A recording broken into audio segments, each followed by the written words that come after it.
Support for the Leadoff on WGLT and WGLT.org comes from the Central Illinois Regional Airport. The airport team strives to make air travel accessible to all through the Sunflower program, allowing individuals to self-identify when they need more assistance. More on the Hidden Disability Sunflower program at CIRA.com. You are listening to a special Fun Drive edition of The Leadoff. Good morning, I'm Ryan Denham. The process of brewing beer is not simple, and when unique flavors are brought in, that process is even more complex. In this second story of our week-long manufacturing series, Made in Bloomington, Normal, WGLT's Emily Bollinger visits Distill, a brewery in Normal that sends beer across the U.S. and all around the world. Distill has perfected its award-winning beer flavors since opening the doors in its original location in Normal in 2013. The brewery moved to its current location in 2017 due to outgrowing demand for its products. CEO and founder of Distill, Matt Potts, has been brewing beer for about 30 years. His first beer was a 5-gallon batch made in a homemade brew kit. Now, Distill has 185 total employees and about 30 in brewery production. Distill's brew house has a capacity of more than 2,000 gallons, or 66 brewer's barrels per batch, and it has tanks that can hold 4 batches for its own beer brand and partner brands. The brewing operation starts with a malt, a processed grain, primarily barley, used specifically for brewing.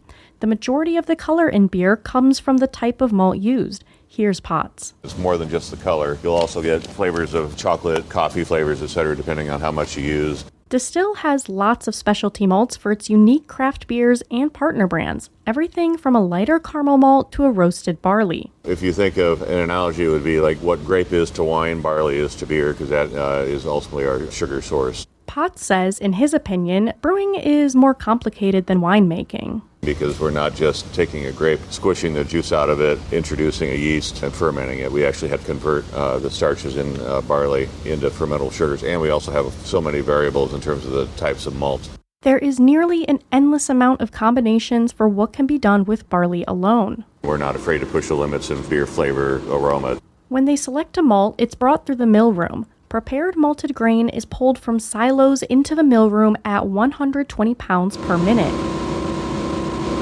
There, it goes through mill rollers and is turned into grist, a coarsely ground malt. It actually cracks the barley, so it doesn't turn it into a flour, it just barely cracks it. Sometimes you can't even tell if it's cracked, but if you touch it, it'll fall apart. So you don't want to pulverize it or turn it into a flour because that'll cause issues in the brew house. And you also want to preserve the husk because that acts as a filter bed in the mash.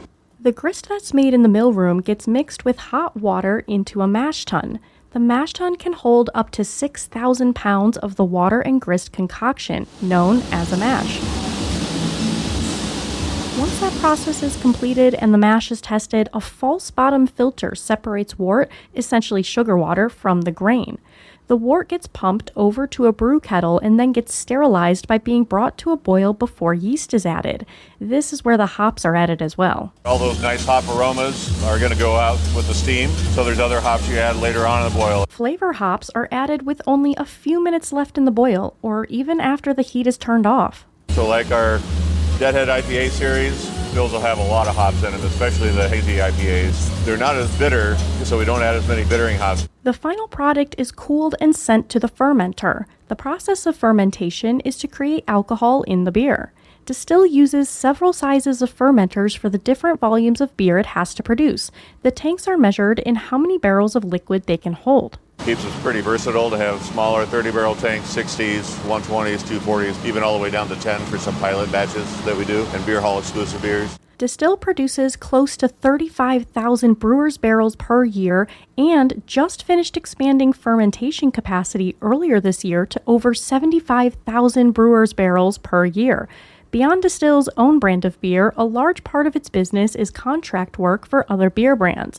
When a batch is ready to go, the beer is put into cans at a speed of 200 cans per minute and then packed for distribution. I'm Emily Bollinger. You can hear more of this story tonight at 5 on WGLT's Sound Ideas, and you can follow the entire series and check out a video tour of the Distill beer making process at WGLT.org/made. Hi, this is Steve Inskeep with NPR News, and I'm so glad WGLT has given me an opportunity to say this. We are all figuring out the world together. and your financial support keeps local news strong. At a time when journalism is under attack, honestly, and public media lost federal funding, of course.